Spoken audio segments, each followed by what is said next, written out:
Aujourd'hui, on va comprendre ensemble pourquoi le Real Madrid traverse une crise profonde depuis 2025, comment l'arrivée de Xabi Alonso s'est transformée en fiasco, ce qui a conduit à son départ en janvier 2026 et pourquoi les problèmes du Real ne s'arrêtent pas là.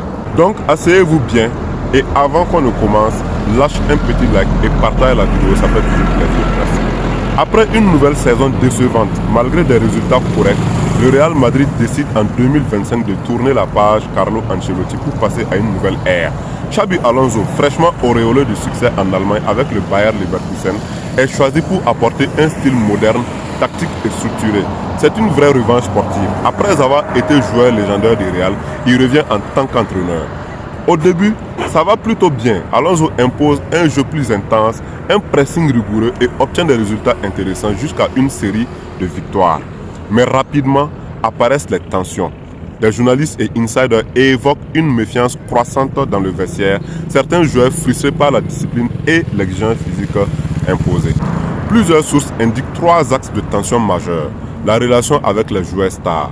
Vinicius Junior, Mbappé, Valverde ou Bellingham auraient eu du mal à adhérer pleinement à ces méthodes strictes. Tactique contre ego. Alonso voulait implémenter une structure tactique très précise, mais certains joueurs n'étaient pas à l'aise avec ce style, préférant liberté et instinct. Atmosphère du vestiaire. Le Real avait une structure de confort et de club relax, ce qui s'est heurté à l'exigence d'un coach plus rigoureux. Sur Reddit, des fans ont parlé d'une atmosphère polarisée avec des joueurs accusés de envie de player power, où certains refusaient de suivre les consignes tactiques à la lettre. Un épisode symbolique, c'est que lors d'un entraînement, Alonso a explosé en lançant, je cite, « Je ne savais pas que j'étais venu entraîner une garderie ». Fin de citation, illustrant sa frustration face à un manque d'application. En match, ce malaise s'est traduit par des performances inégales. Défaite embarrassante contre Celta Vigo et Manchester City. Résultat en demi-teinte en Ligue des Champions. Une image moins prestigieuse que ce qui était attendu pour un club de cette envergure. Même si Alonso avait une bonne statistique de victoire, les défaites dans les matchs clés et le manque d'autorité affiché pesaient lourd dans l'évaluation globale.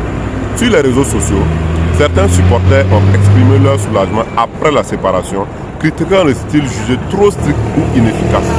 D'autres ont défendu Alonso, dénonçant un vestiaire trop gâté et une direction qui n'a pas vraiment soutenu le coach.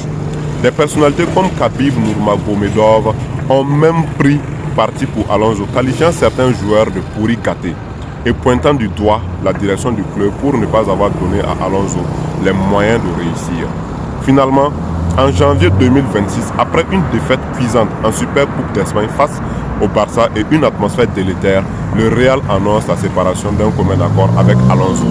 Il était seulement au club depuis 7 mois, remplaçant Ancelotti, mais les tensions internes, les résultats mitigés et la perte d'autorité dans le vestiaire ont rendu la situation insoutenable.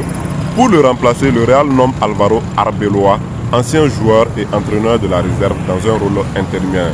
Mais dès son premier match, le club subit une défaite historique contre Albacete 3-2. Club de 2e division qui est classé 17e dans son championnat. En Coupe du Roi, une humiliation qui montre que les problèmes du Real ne disparaissent pas avec un changement de coach. En résumé, ce n'est pas juste une question de coach qui échoue ou de joueurs difficiles. C'est un vestiaire avec trop de stars, pas assez d'autorité, un manque de cohésion tactique et une direction parfois hésitante.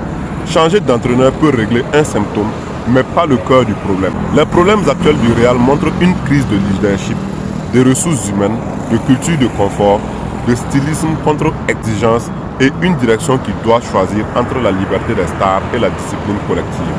C'est un vrai défi organisationnel. Dis-moi en commentaire ce que tu en penses.